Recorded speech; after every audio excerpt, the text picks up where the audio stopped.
অপূর্ব সৌন্দর্যের লীলাভূমি সাগরকন্যা কুয়াকাটায়। কুয়াকাটা কিভাবে আসবেন?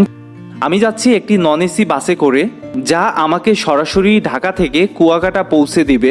রাত 10টায় বাস ছাড়ার কথা থাকলেও আমাদের বাসটি 1 ঘন্টা বিলম্বে গাবতলী এসে পৌঁছায়। অতঃপর রাত 12টার দিকে আল্লাহর নাম নিয়ে আমরা যাত্রা শুরু করি কুয়াকাটার উদ্দেশ্যে।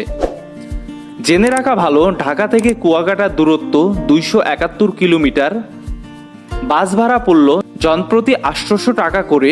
আমাদের বাস এখন ছুটে চলছে কুয়াকাটার উদ্দেশ্যে। সবকিছু ঠিক থাকলে সকাল 6টা নাগাদ পৌঁছে যাব সাগরকন্যা কুয়াকাটায়।